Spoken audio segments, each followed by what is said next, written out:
बदला। रणविजय ने बात करना बंद कर दिया और अपने सामने देखा। टीना की नजर रणविजय के कान के काले तिल पर रुकी हुई थी।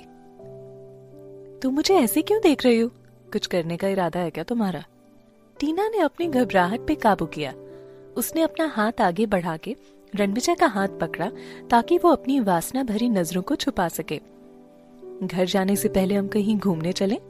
टीना ने रणविजय की तरफ देखते हुए कहा। टीना के कहने पर वो दोनों सीधा अपने घर की तरफ नहीं गए। उसकी जगह वो दोनों एक पार्क में गए।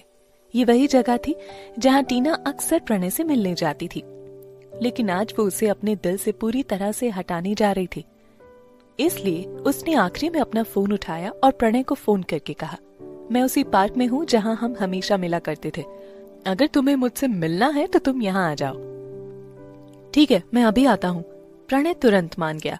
भले ही उसका यूसुफा के साथ अफेयर चल रहा था, लेकिन उसने कभी भी टीना को छोड़ने के बारे में नहीं सोचा था। उसे ऐसी बेवकूफ औरत कहाँ मिलेगी जो उसकी हर बात पर आंख बंद करके यकीन कर लेती है। इसके साथ ही वो प्रणय को अंधा प्यार भी करती थी। टीना ने फोन रखा और अपने सामने बैठे रणविजय की तरफ देखा।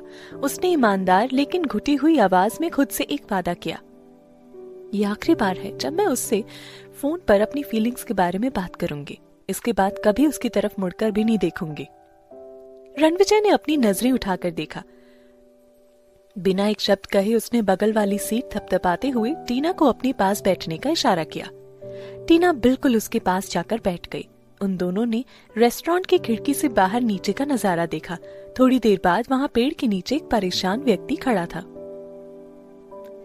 प्रणय आ गया था। पहले भी कई बार टीना उसी जगह पर खड़ी होकर पूरे दिन प्रणय का इंतजार किया करती थी। आज प्रणय उसकी जगह पर खड़ा है। टीना उसे देखते हुए अपने पुराने दिनों को याद कर रही थी, जब वो प्रणय के लिए पागलों की तरह कुछ भी करने को तैयार रहती थी। आज वो चाहती थी कि प्रणय वो सब कुछ महसूस करे जो भी उसने पिछले 3 सालों में झेला है। इंतजार करना, भावनाओं के साथ खेल जाना, धोखा खाना, सब कुछ वो महसूस करे। तब उसे ये इल्म होगा कि इन सब में कितना दुख होता है। टीना, क्या ये सब करने से तुम्हारा दर्द कम होगा? रणविजय ने टीना के कंधे पर एक हाथ रखकर पूछा। इस वक्त वो भी प्रणय को देखे जा रहा था।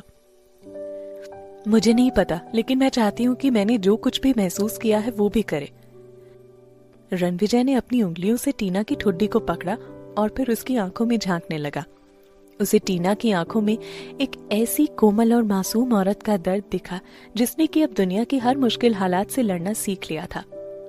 खाना मंगाते समय मैंने कुछ फ्रांसी ग्रास मंगाया था, टीना ने रणविजय से कहा। वेटर ने मुझसे कहा कि ये रेसिपी सीधे फ्रांस से आई थी। मुझे लगा कि ये काफी अच्छा होगा, सो मैंने ऑर्डर कर दिया। रणविजय ने टीना को अपनी पकड़ से मुक्त किया और एक मुस्कान के साथ उसे देखते हुए कहा, तुम्हें कैसे पता चला कि मुझे ये पसंद है? मेरे पति की पसंद का पता लगाना मुश्किल नहीं है, टीना ने वेटर को खाना परोसने का इशारा करते हुए कहा। चलो बात करते करते खाना भी शुरू करें, रणविजय ने थोड़ी शरारत भरे लफ्जों में कहा। लेकिन मुझे तुमसे बात नहीं करनी, मुझे बस तुम्हें किस करना है। प्रणय नीचे अभी भी वहीं खड़ा था, जबकि ऊपर रेस्टोरेंट में टीना और रणविजय अपने खाने का आनंद ले रहे थे। टीना को रणविजय से अपने काम के बारे में बात करना पसंद नहीं था और रणविजय ये बात अच्छे से समझ रहा था। टीना कमजोर नहीं थी, फिर भी वो रणविजय रावत की पत्नी थी और जब तक वो उसकी पत्नी थी वो ये सुनिश्चित करेगा कि टीना लोगों को डरा के रखेगी, ना कि कोई उसे डराएगा। 1 घंटा बीत चुका था। नीचे प्रणय टीना से मिलने को बेताब था, लेकिन अभी भी उसे इंतजार ही करना था। इतने समय में उसने लगातार टीना को कॉल करने की कोशिश की, लेकिन टीना ने पहले ही फोन पे नोटिफिकेशंस को ऑफ कर दिया था। उसे पता नहीं था कि इस समय टीना और रणविजय रेस्टोरेंट में बैठे उस पर नजर रखे हुए थे। आखिरकार दोनों ने अपना खाना खत्म किया। रणविजय ने एक झलक नीचे देखा और पूछा, क्या तुम अभी भी उसे ऐसे ही वेट करवाओगी या मिलना है उससे? रणविजय ने पूछा। नहीं, मुझे अब घर चलना है, टीना ने उत्तर दिया। रणविजय ने जल्दी से बिल चुकाया, फिर बगल के दरवाजे से दोनों रेस्टोरेंट से बाहर निकल गए। जल्दी ही दोनों टीना के घर पहुंच गए।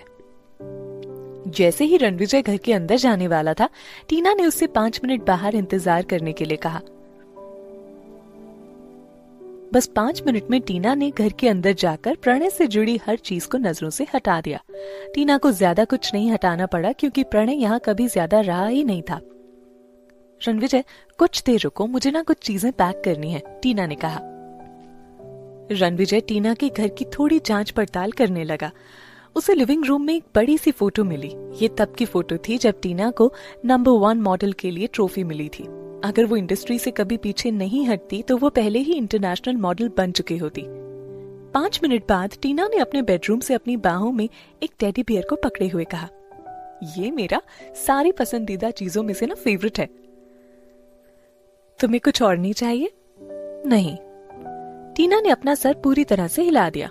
अचानक रणविजय ने उसे अपनी तरफ खींचा और अपने ठंडे होठों से उस पर दबाव डाला। पहले तो टीना हैरान हो गई, लेकिन फिर कुछ देर बाद उसने अपनी आंखें बंद की और रणविजय को चूमा। जब तक रणविजय का हाथ अनियंत्रित होकर उसकी स्कर्ट के नीचे पहुंचा, दोनों अचानक से रुक गए।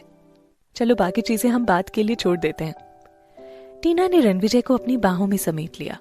वो अपनी शांत सांसें महसूस कर सकती थी। अब से वो किसी को फिर से चोट नहीं पहुंचाने वाली थी। जो उसका है उसे वो हाथों में कसकर पकड़ के अपने पास रखने वाली थी। वहां पेड़ के पास प्रणय 4 घंटे से इंतजार कर रहा था।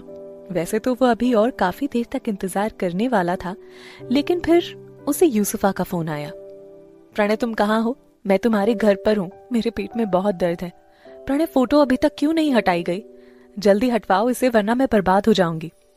प्रणय एक झटके में जगा और जल्दी से घर पहुंचा। यूसुफा को अपने दरवाजे के बाहर एक पैर पर दर्दनीय रूप से खड़े देखकर वो भागकर उसके पास चला गया। मैं तुम्हें और पीजी ग्रुप को बर्बाद नहीं होने दूंगा। प्रणय, मेरे पास सिर्फ तुम हो, प्लीज मुझे और मेरे बच्चे को मत छोड़ना। प्रणय ने यूसुफा को दिलासा दिया और धीरे से उसकी पीठ थपथपाई। दरअसल उस वीडियो की सच्चाई ये थी कि यूसुफा ने अपना संतुलन खो दिया था, क्योंकि उसका दाहिना पैर घायल हो गया था और गलती से वो प्रणय की बाहों में गिर गई थी और उसको संभालते में दोनों बिस्तर पर गिर गए थे। जैसा तस्वीरों में दिखाया गया वैसा कुछ था ही नहीं। वो दोनों बिस्तर पर चुंबन नहीं कर रहे थे। वो बस एक एक्सीडेंट था और सब कुछ अनजाने में हुआ था।